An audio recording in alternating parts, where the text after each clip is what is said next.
Hello everyone, and I'm back again with a Battlefield 2142 video, and this time around I thought I'd go back to the map where I sort of started the whole 2142 video thing, except this time I would sort of show what the differences is when you sort of max out the game and get all the unlocks and get 32 versus 32, even on a small map, just like Battlefield 2 at Striker Karkand and Battlefield 2 at Great Wall at 16 and stuff like that. The smaller, more chaotic maps tend to be very fun for some bite-sized gameplay, and I intend to provide that. That's what this whole video is.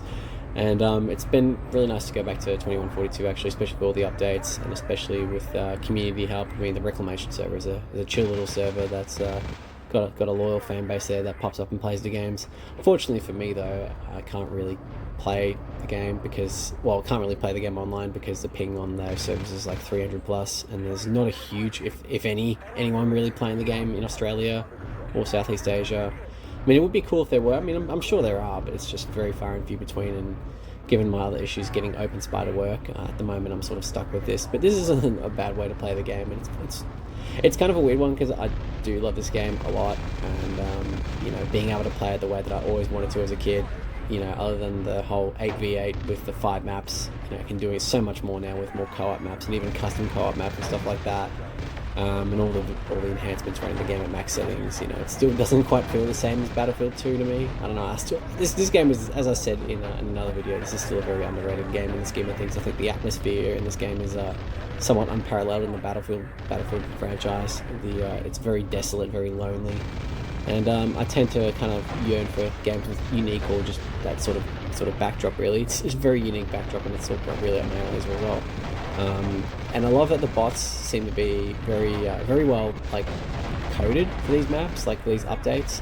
Like they seem to be very proactive in launching vehicles and being very good with it. I mean, of course, it's basically fodder at this point with the amount of infantry there are. Some of these capture points, you can basically just blow up a tank in 3 or 4 seconds. But the aircraft dropping off bots and all that is something that's really cool.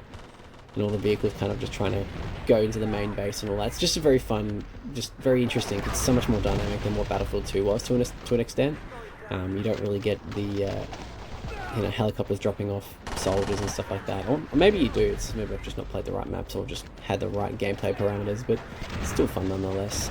The one thing I hate though is this bloody electric EMP sort of static visor effect thing. I'm kind of paranoid that may induce seizures for people who might be sensitive to that sort of thing.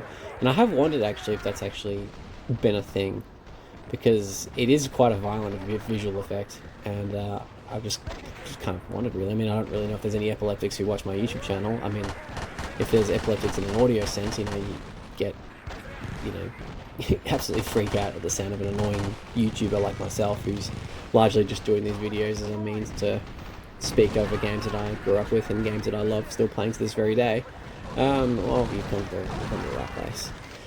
But regardless, I spent most of the evening downloading more maps because the Battlefield 2142 hub still has a lot of co-op maps to play and a lot of new sort of things to play around with. There's some of the maps, because this game had arguably more post-update, post-launch content than Battlefield. Oh, did it? No, it didn't really, because Battlefield 2 had a couple of maps come in through patches, had Euroforce, had Armored Fury, whereas this game had Northern Strike relative about a year after its launch, a year and a half-ish, and then had a couple of maps in V150 and V151. And I mean, I swear I brought this up before, but I'm going to bring it again. But it was funny to me that this game came out in 2006 and got updates until about, I think 151 came out in late 2009, 2010, or maybe even 2011. But I remember kind of being amazed that a game would have support or still get updates for that long back in the day.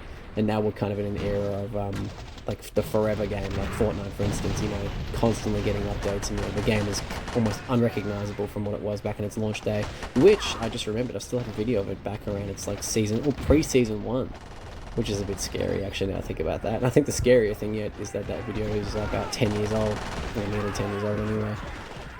It's even funnier, even scarier actually, not funny, it's not funny at all, but it's even scarier looking back at the Battlefield, not Battlefield, the videos from 10 years ago, and seeing actually Battlefield 1 and Overwatch and all that good stuff, seeing all those ones from so long ago. I have no idea what happened there.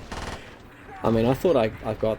The knife in this game kind of sucks compared to the Battlefield 2 knife, but it's just kind of scary because I've done so many Overwatch videos over the years, and I was going back through some of my old videos because you kind of want to go back through them and kind of remind myself. I wanted to remind myself of like what my videos were like back in like 2019. And it's funny, I thought my voice hasn't changed at all, and it turns out, yeah, it has. It very much has. I mean, it's been 7 years since then.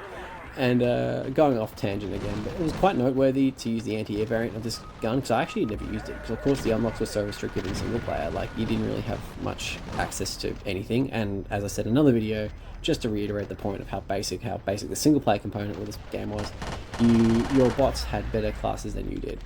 So they had grenades, and they had the defibrillators, and they had, among other things, whereas you just simply didn't have any of that good stuff. I love the countermeasures in this game as just like a shield, just to accentuate like how futuristic it all is. Kind of neat, kind of annoying, because the anti-tank and anti-air guns are quite crap in this game, if I'm going to put it lightly. Like, they are not that impressive at all. I know for one thing, like it takes so many bullets. Like, there was a commenter somewhere, it might have been on like a Reddit page when I was going through some antidotes about Battlefield 2142. Antidotes? That's anti-venomous. Anyway, some discussions on it, and they're saying about how 2142 is one of the most balanced Battlefield games, because all the classes can counter each other and so on and so forth. And I thought that was relatively interesting. I didn't really agree necessarily. I feel like some classes, like the support class in particular, can be quite overpowered. Like the support and assault classes tend to be the domineering classes, owing to the fact of them having the supply kits, having the grenades, having the largest variation of auxiliary weapons, and so on and so forth.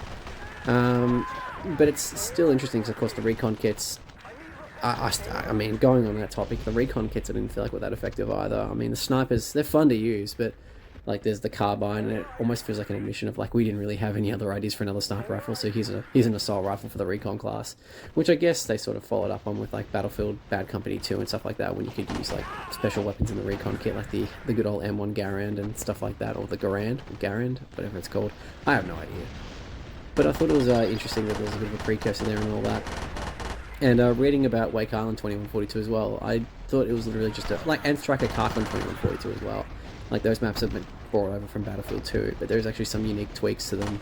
Striker Karkland not so much, but Wake Island has a pretty big one. I thought that was really cool, because I didn't realize they kind of went above and beyond that. Like, I know this game definitely wasn't as popular as Battlefield 2 was, but it was still really cool to see that they still put in the effort to make sure that these maps were, you know, thematic for the Ice Age.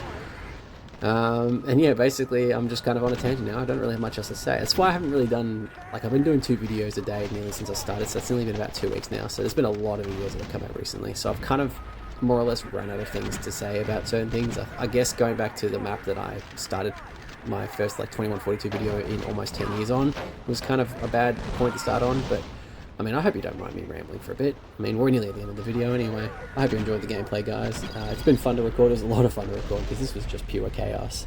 And I have another video planned. Hopefully I'll have something more interesting to say in the next one, so I apologise for the filler video, but again, I'll reiterate the point. Hope you enjoyed the video, guys, and we'll see you in the next video. Bye for now.